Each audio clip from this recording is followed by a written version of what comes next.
Damai sejahtera Allah yang melampaui segala akal dan pikiran manusia, itulah kiranya yang menguasai hati dan pikiranmu.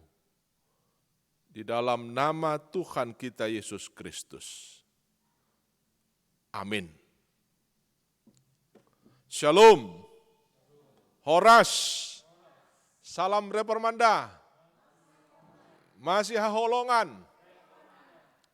Ibu Bapak, saudara-saudari yang dikasihi Tuhan kita Yesus Kristus, inilah kesekian kalinya kita kembali berjumpa dalam ibadah live streaming,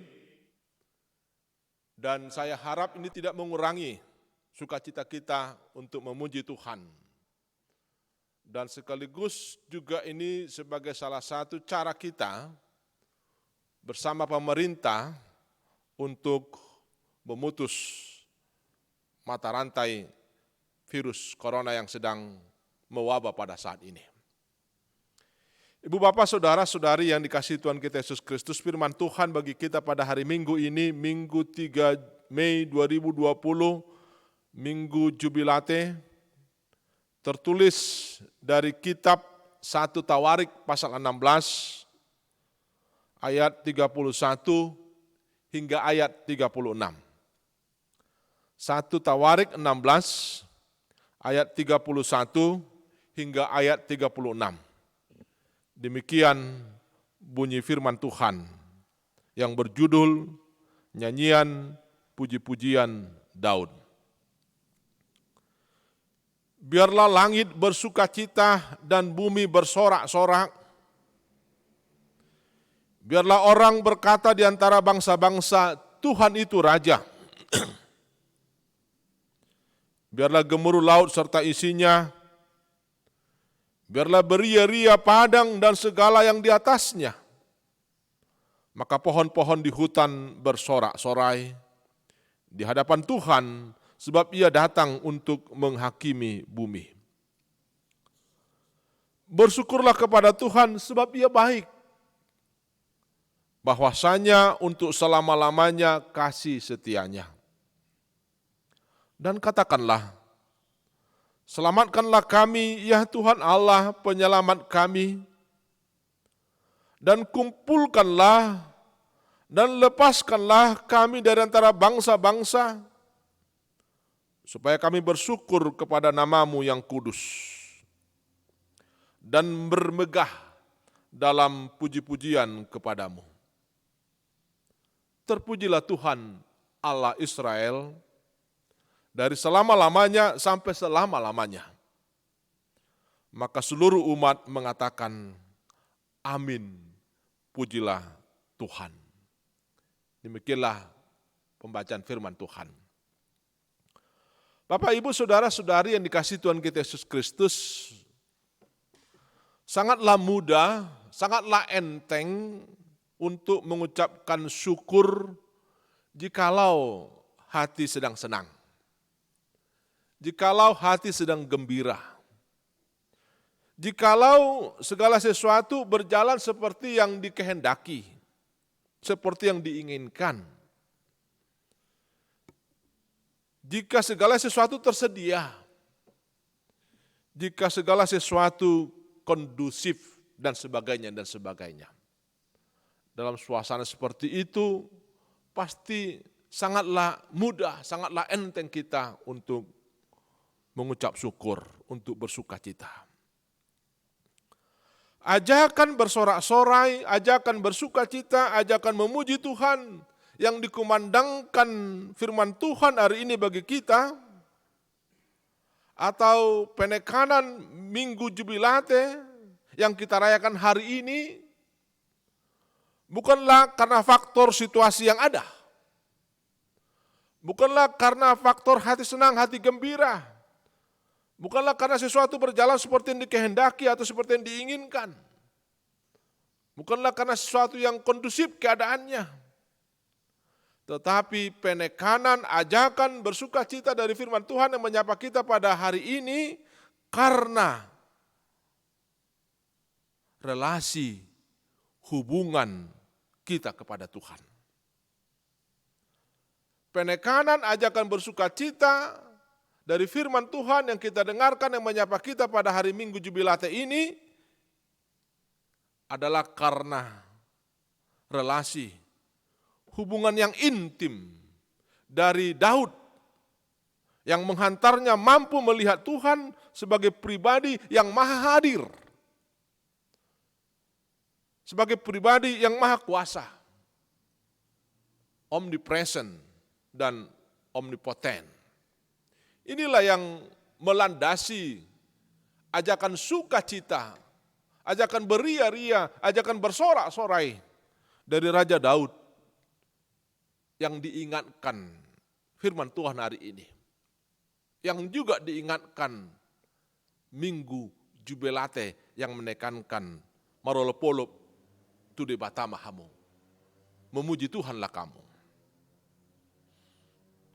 Ibu bapak saudara-saudari yang dikasihi Tuhan kita Yesus Kristus, dari sudut pandang inilah Raja Daud mampu berjubilate, mampu memuji-muji Tuhan, dan sekaligus menjadi kesaksian baginya untuk memuji dan bersorak-sorai kepada Tuhan. Jadi bukan karena hatinya sedang senang, hatinya sedang gembira, segala sesuatu lancar dalam kehidupannya, itu nomor 2. Itu faktor yang kemudian.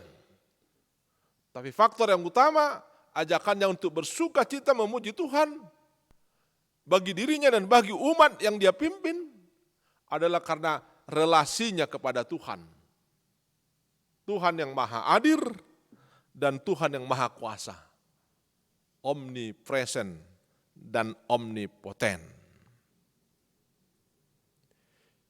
Bapak, Ibu, saudara-saudari yang dikasihi Tuhan kita Yesus Kristus, ketika kita bersyukur, memuji Tuhan karena faktor hati senang, karena hati gembira, karena segala sesuatu beres, karena situasi kondusif, maka syukur atau pujian kita itu sifatnya sementara. Sifatnya normatif. Bahkan boleh dikatakan pujian syukur yang berangkat dari hal-hal seperti itu adalah pujian syukur yang bernilai rendah. Nilai syukur atau pujian yang sifatnya dangkal. Karena ada sesuatu. Jadi kalau tidak terjadi sesuatu itu, maka itu menghambat kita untuk bersuka cita. Dan tidak seperti itu yang diinginkan firman Tuhan hari ini, Minggu Jubilate hari ini. Ketika minggu ini, firman ini mengajak segenap orang percaya untuk memuji, memuliakan Tuhan dalam kehidupannya. Ibu bapak, saudara-saudari yang dikasihi Tuhan kita Yesus Kristus, nats kita ini adalah suatu goal, suatu hasil dari suatu proses. Nats kita ini adalah satu goal, satu hasil dari suatu proses. Proses dari suatu kesetiaan. Proses dari suatu kesabaran. Dan proses dari suatu keyakinan bahwa Tuhan akan mendengar. Bahwa Tuhan akan memberikan apa yang dibutuhkan, apa yang diminta, apa yang diharapkan oleh orang-orang percaya, oleh orang-orang beriman, sesuai dengan kehendak dan waktu Tuhan. Jadi firman Tuhan yang kita baca hari ini, yang menyapa kita pada hari ini adalah satu goal, satu proses, satu hasil dari satu proses. Proses kesabaran, proses keyakinan, proses kesetiaan orang percaya. Yang pada akhirnya Tuhan akan berikan sesuai dengan waktu Tuhan dan sesuai dengan kehendak Tuhan. Konteks nas kita ini atau konkret dari nas kita ini adalah kehadiran tabut Allah di tengah-tengah kemah yang didirikan oleh Raja Daud.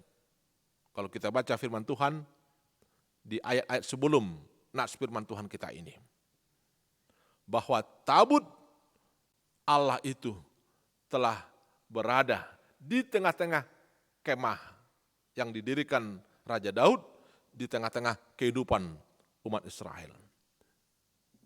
Berbicara tentang kehadiran tabut Allah di tengah-tengah kehidupan umat Israel, itu artinya juga mau memberitahukan kehadiran Allah di dalam kehidupan umat Israel.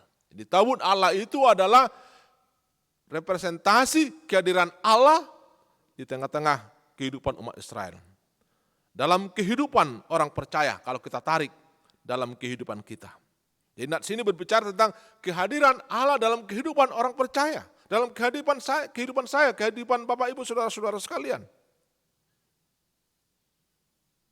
Dan untuk menghadirkan tabut Allah itu, untuk mewujudkan kehadiran Allah itu di dalam kehidupan umat Israel dalam nats ini, itu tidaklah mudah. Jadi kalau kita baca nats sebelumnya, tabut perjanjian Tuhan itu dicuri, diambil oleh orang Filistin, musuh orang Israel. Namun dengan perjuangan, kesetiaan, kesabaran Raja Daud dan umat Israel, dan permohonan kepada Tuhan, tabut perjanjian Tuhan itu dapat kembali ke dalam kehidupan mereka. Jadi proses menghadirkan Tuhan itu membutuhkan upaya dari dua pihak. Ada proses yang harus dilalui. Ada pengorbanan, ada perjuangan dari pihak manusia. Itu akses upaya manusia. Dan Tuhan juga ingin menuntut atau menginginkan ada partisipasi kita untuk kehadiran Tuhan itu. Lalu ketika itu ada dalam diri kita, ketika itu ada dalam kehidupan kita, Tuhan sendiri jugalah yang akan hadir ke dalam kehidupan kita. Ada kemurahan Allah, ada kesetiaan Allah, ada anugerah Allah, sehingga terwujudlah kehadirannya di tengah-tengah kehidupan umat manusia. Kalau dalam nats ini itu terwujud dari upaya umat Israel itu memperjuangkan, berkorban untuk menghadirkan tabut Tuhan itu yang tadinya tidak berada dalam kehidupan mereka kembali. Dan dari sisi Tuhan, Tuhan pasti akan menghadirkan dirinya, mendatangkan dirinya ke tengah-tengah umat yang menanti kehadirannya.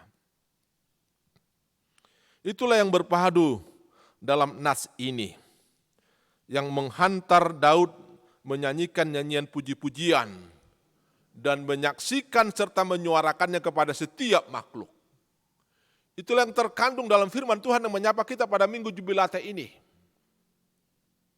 Perpaduan upaya orang percaya dan kemurahan Tuhan menghadirkan dirinya dalam kehidupan orang percaya itu. Dan orang percaya itu ketika itu terwujud, dia akan menyuarakannya, dia akan menyaksikannya, dia akan mengajak setiap makhluk juga untuk ikut bersama dengannya memuji memuliakan Tuhan.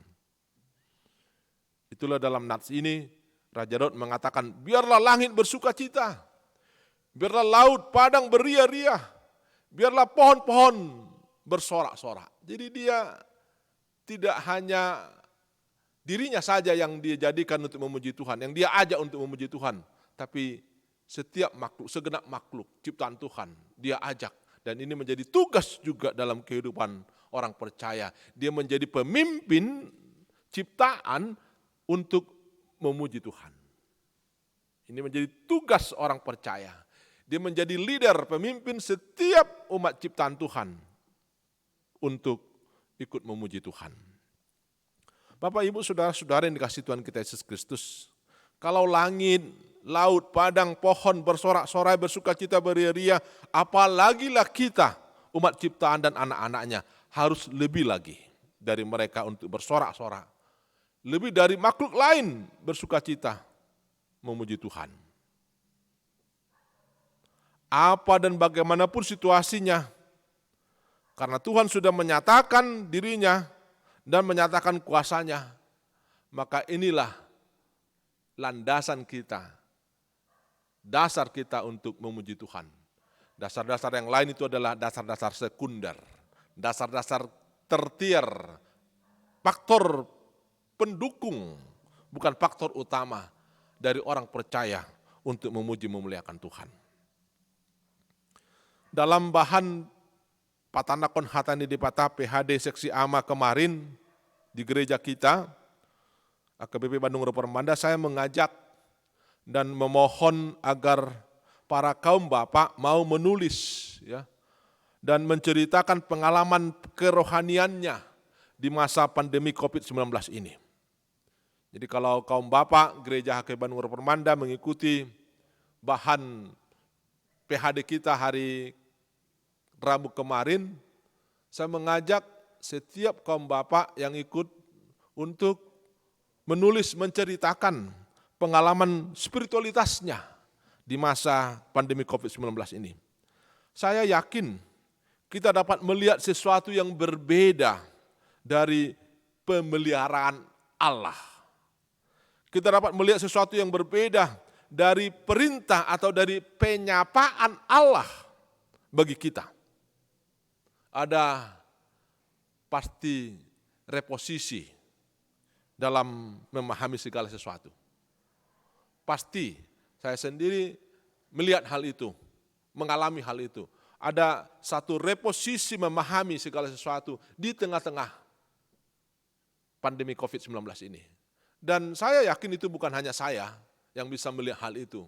Bapak-bapak, ibu-ibu, saudara-saudara sekalian juga pasti dapat melihat sesuatu yang berbeda dari sebelumnya ketika kita sudah menjalani masa COVID-19 sampai pada saat ini. Dan saya pikir ini suatu berkat. Sekali lagi saya katakan, saya pikir ini suatu berkat, suatu kesempatan yang luar biasa bagi kita dari Tuhan. Kalau kita masih diikut sertakan menjalani semuanya ini, ikut serta dalam semuanya ini. Ada 3 jenis berkat yang dianugerahkan Allah bagi manusia. Namun tidak semua itu dapat dilihat dan diterima oleh manusia. Ada 3 jenis berkat yang dianugerahkan Allah bagi manusia. Namun tidak semua itu dapat dilihat dan diterima oleh manusia. Ketiga berkat itu adalah pertama, general blessing, berkat umum. Jadi bagi setiap makhluk ciptaan Tuhan, mereka menerima berkat ini. Yang kita sebut, kita kenal dengan general blessing, berkat umum. Lalu ada berkat yang kedua yang disebut dengan special blessing. Jadi special blessing ini dianugerahkan Tuhan, diberikan Tuhan bagi orang-orang yang memiliki talenta-talenta khusus atau orang-orang yang berupaya mengembangkan talentanya, berikhtiar dalam kehidupannya sehingga mereka berbeda dari orang-orang lain. Inilah yang disebut dengan special blessing. Special blessing ini membuat pribadi-pribadi kita itu berbeda dari satu sama lain atau di depan dari satu yang lain dengan yang lain, yang membuat diri kita juga di depan berbeda talenta untuk memuji memuliakan nama Tuhan. Dan menghantar kehidupan kita juga mungkin menjadi lebih dari yang lain. Lalu yang ketiga disebut dengan blessing in disguise, berkat yang tersembunyi, berkat yang dibungkus dalam suatu yang belum muncul. Kalau dalam pemahaman orang Batak itu ada umpama niripu parhunikan ape pargadongan, niripu parsaulian ape hamagoan. Blessing in disguise ini berbeda, sebaliknya. Niripu pargadongan ape parhunikan, diripu hamagoan ape parsaulian. Inilah yang disebut dengan blessing in disguise. Dan tidak semua orang mampu menerima, melihat blessing in disguise ini. Hanya orang-orang yang setia kepada Tuhan. Hanya orang-orang yang berserah kepada Tuhan. Hanya orang-orang yang mau menerima dan berjuang dalam kehidupannya dapat melihat dan menerima berkat yang ketiga ini yang disebut blessing in disguise. Dan jangan-jangan masa pandemi COVID-19 ini juga adalah satu blessing in disguise bagi orang-orang tertentu, bagi orang-orang percaya yang bisa melihat hal itu dan sekaligus menerimanya. Satu hal yang perlu jelas diingatkan di sini kepada kita untuk bersorak-sorak memuji Tuhan, bukan karena situasi menyenangkan atau tidak, bukan karena ada itu dan ini, bukan karena sukses atau gagal, tetapi karena kehadiran dan kemahakuasaan Allah yang nyata, yang mengintervensi kehidupan umat manusia, sehingga kita dapat melihat, merasakan, memahami kehadiran dan kemahakuasaan Allah di dalam hidup kita, dalam hidup dunia ini. Sesuatu yang melampaui batas lahiriah. Itulah dasar Raja Daud memuji Tuhan.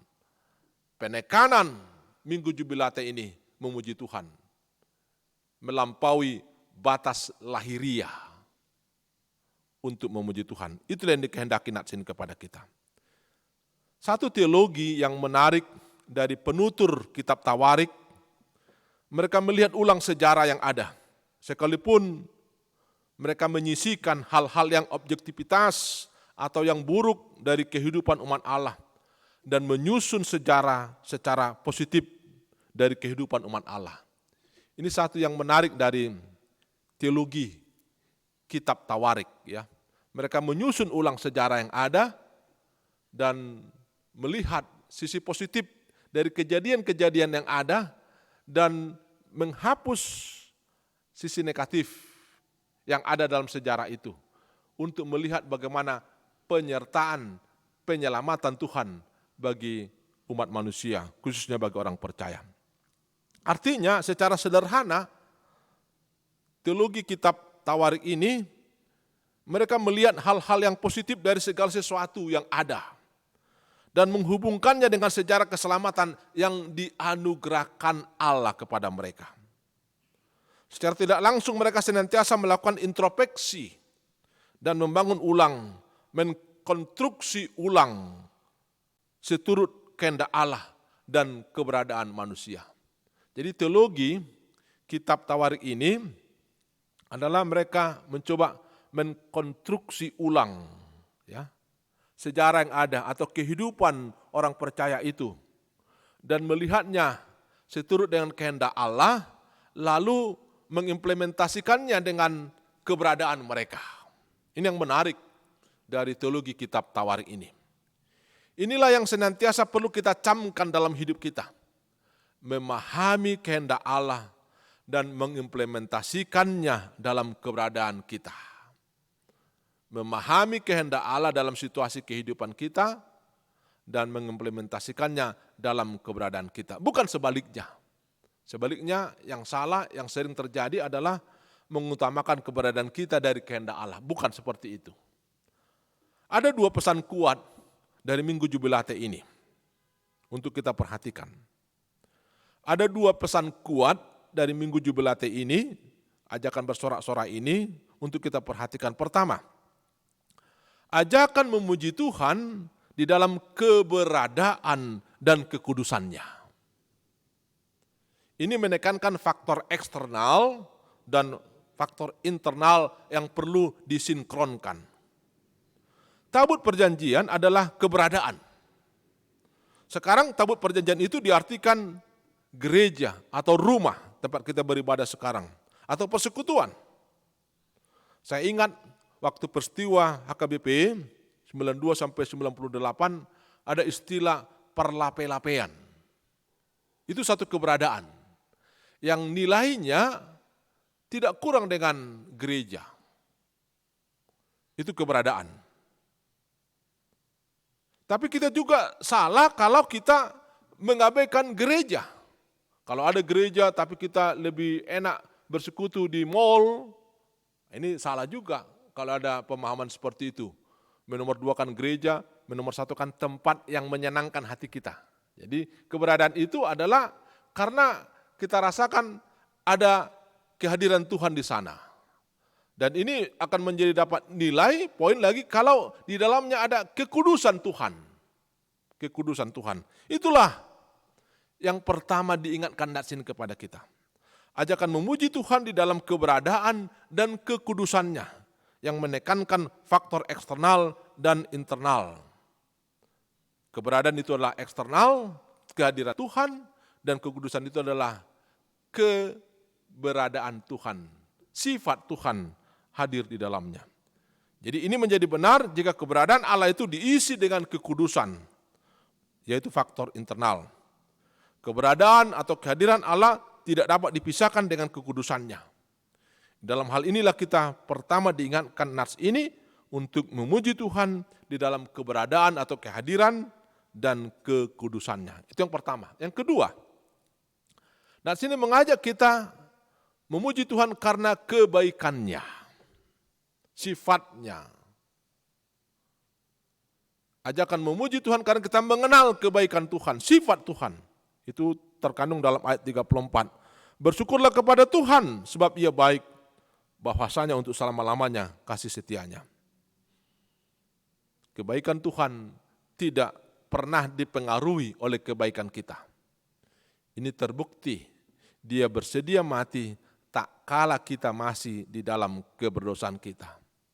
Apalagi lah Bapak Ibu Saudara-saudara, ketika kita sudah percaya kepadanya. Sedangkan ketika kita jauh daripadanya, sedangkan kita masih dalam keberdosaan kita, Dia rela mati. Apalagi lah ketika kita sudah menerima Dia, maka pasti Dia akan mengasihi kita dan mendengarkan segala hal yang kita sampaikan, jeritan kita kepadanya. Suatu ucapan syukur dan puji-pujian kita kepada Tuhan di Minggu Jubilate ini tidak terlepas dari karya penyelamat Tuhan di dalam kebangkitan Tuhan Yesus Kristus. Jadi kita juga tidak boleh melupakan pada saat ini kita masih masuk dalam suasana Paskah, suasana kebangkitan Yesus Kristus.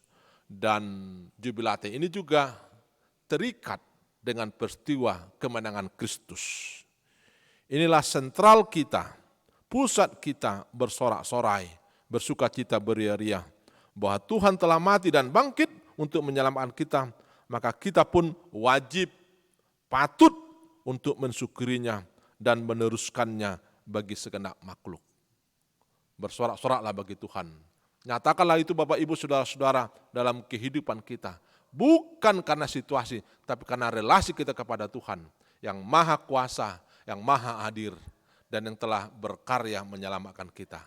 Tuhan memberkati kita. Amin. Kita berdoa. Terima kasih Tuhan atas firman-Mu yang menyapa kami, yang mengingatkan kami akan keberadaan kami sebagai makhluk yang harus memuji Tuhan. Karena kami memiliki hubungan yang istimewa kepadamu Tuhan. Bahkan kami sudah merasakannya, di mana Tuhan mengintervensi kehidupan kami untuk menyelamatkan kami. Dan sepatutnya lah kami menyatakan itu dalam kehidupan kami. Biarlah kuasa kebangkitan-Mu, sukacita, kemenangan, jubilate yang kami rayakan pada saat ini, menginspirasi kami senantiasa. Sekalipun kami di tengah-tengah suasana yang tidak menyenangkan, tapi kami tidak terganggu untuk memuji memuliakan Tuhan. Kami bisa melampauinya untuk memuji memuliakan nama Tuhan, bahkan menyaksikan kebesaran Tuhan, kemuliaan Tuhan bagi sekeliling kami. Engkau yang maha hadir, Engkau yang maha kuasa, menjadi kekuatan kami mengalahkan segala sesuatu yang ada, yang datang dalam kehidupan kami. Terimalah pujian kami Tuhan, dan besertalah dengan kami senantiasa ketika kami menyatakan puji-pujian, kemuliaan bagi nama-Mu dalam aktivitas kehidupan kami. Dalam nama Yesus Kristus kami berdoa. Amin.